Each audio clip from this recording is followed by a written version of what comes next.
Telepathy, the Pontee, and official first contact with Sue Walker and Reverend White Otter.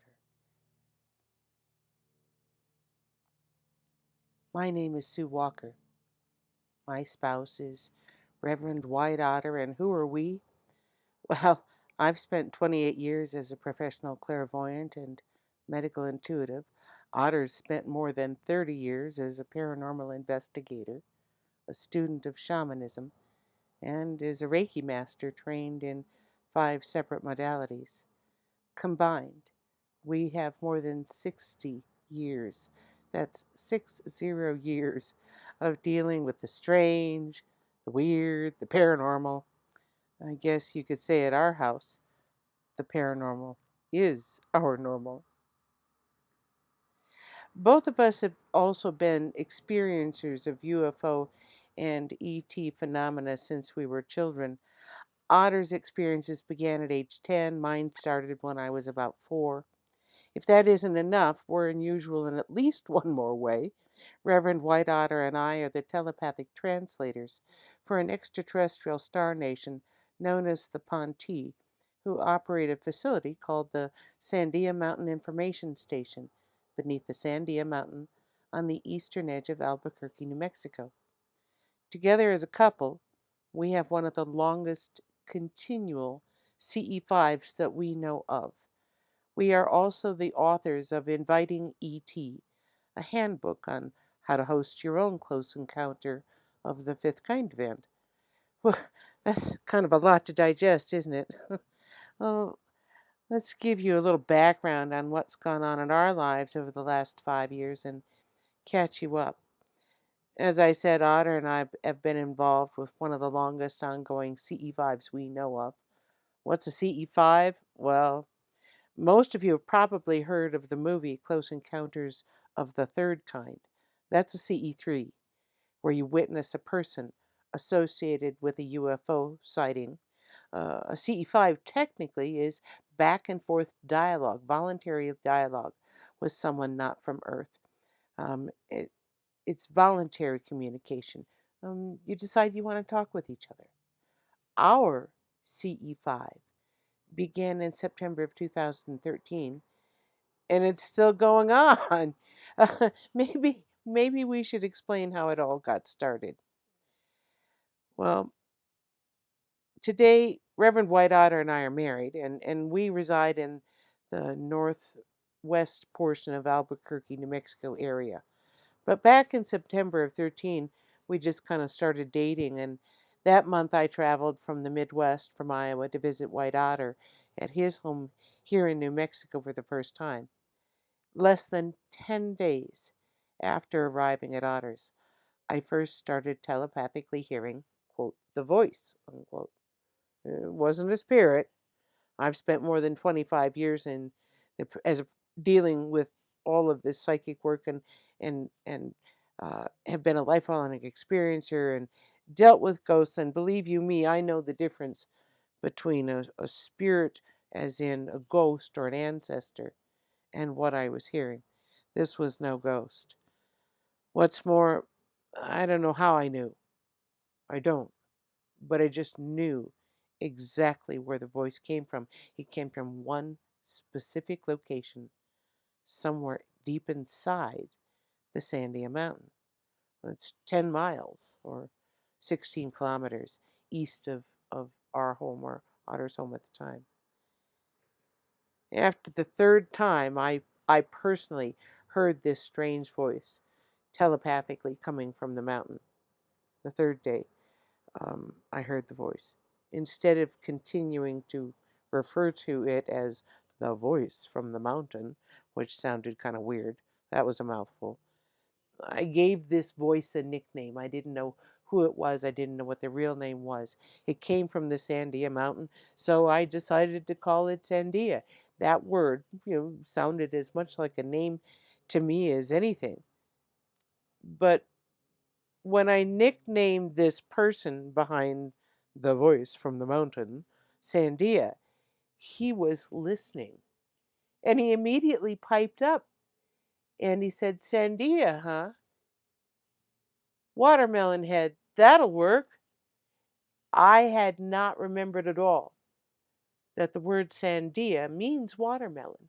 That's because there's some stripes on the top of the mountain in the terrain that make it look like the rind of a watermelon.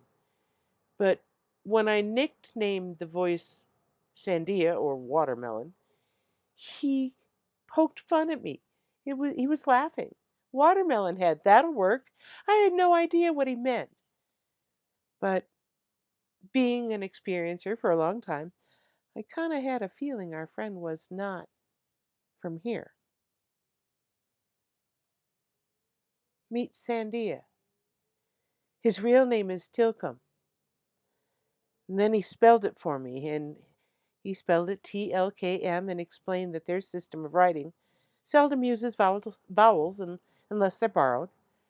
He says that his planet's name is Pontel and is about 40 light years from here.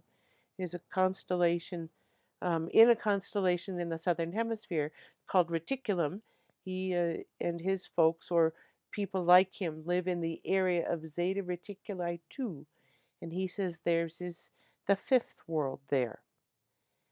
He says that the Sandia Mountain Information Station is one of four Ponte managed land based information stations on Earth. It's several thousand years old, runs about 2 miles deep, and has miles and miles of tunnels. And several dozen Ponte work there on any given day. Well, Tilcom let us know that he began his preparation for coming to Earth to work on uh, in what would be our year 1974 back home on Pontel. That's when he first dedicated his career and his mission to Earth, to being here, to managing the station. He actually arrived on the moon base in 1990 and completed the last 4 years of his training there, and then transferred to the position of manager of the Sandia Mountain Information Station in 1994. Otter and I both heard Sandia equally clearly, and we began chatting with him several times a day, honestly. Every day. Over the next year or so, we learned a whole lot about the Ponte and their mission here, and details about their culture, and an introduction to a science and a study we didn't know anything about called archaeoplanetography, and more, honestly. Over the course of that first 15 or 16 months as we spoke with Tilcom, um, I found him to be surprisingly open, very patient with us. His explanations were very detailed, and as far as we could tell, Tilcom was being 100% honest with us with everything he was telling us. There were times where he might delay responding to something, but when he did answer the question finally, it was one with quite bit of depth and thought. From the very beginning, Tilcom made one thing very, very clear. Please don't call me an alien, he said. That term is insulting. Please don't call me a gray. I don't call you a pink or a brown. You see, we're human too, just not Earth human. Genetically, you could call us distant cousins. When communicating with Tilcom that first year, we recognized that he wasn't alone at the Sandia Mountain Information Station. When you talk to somebody telepathically, oftentimes you pick up on what we call their side thoughts. Both Otter and I were aware that Tilcom had side thoughts of other Ponti that were around him. We didn't press him for details, but just patiently waited until he brought up the subject of these others. A year and a half after he began speaking with us, Tilcom finally introduced us to some of the other members of his staff. We first met Drudy and Rahaz, or Radar, in early 15. It was Radar or Rahaz that told our friend Tilcom about something we have here on Earth called social media. In 2015, Cindy asked Otter and I about whether or not it was permitted for them to have a social media account. They wished to begin sharing and teaching in a way that reached beyond Earth's country borders and languages and boundaries.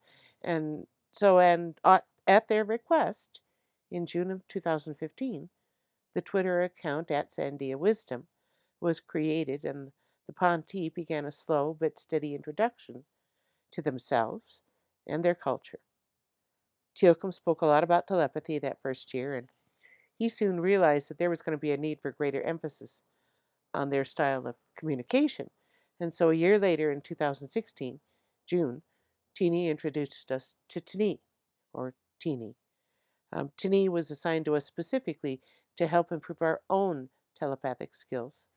But it was more than just that.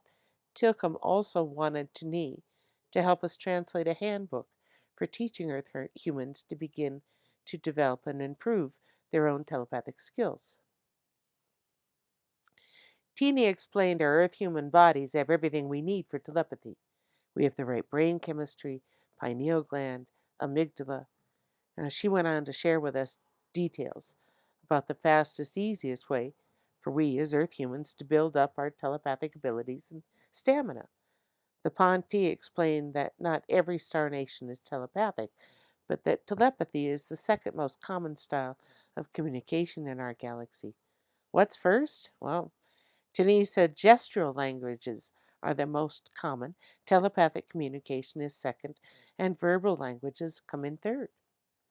As we worked with Tini on telepathy information that she was dictating, she informed us quite frankly that most telepathic star nations consider Earth humans, quote, worse than tone deaf, unquote, telepathically.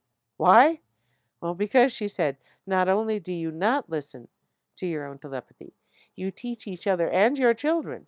It's not real, or even worse, it's schizophrenia. Denis told us, you train your own children right out of their innate skills. No wonder you have a hard time trusting your telepathic perceptions. No teacher, no validation translated in your culture as no learning, and in fact shunning away from the idea of learning telepathy at all. Over the summer of 2016, Tini dictated the Telepathy 101 primer to us, and we worked hard to translate her ideas and concepts into easy to understand instructions for the layperson. We believe it is the first ever Ponti Earth Human collaboration. You can download your own free copy of the Telepathy 101 primer from officialfirstcontact.com. During that same year, in talking with Tilcom as well as helping Tini translate the Telepathy 101 primer, we recognized a growing sense of urgency coming from both of them. We weren't exactly sure why or what this feeling was all about. As this undefined urgency continued to build from coming from them, so did the feeling from Tini about the importance of getting the Telepathy 101 primer finished so it could be published online. Finally, we asked them directly, is there a reason this is so important? What's the urgency about? Why now?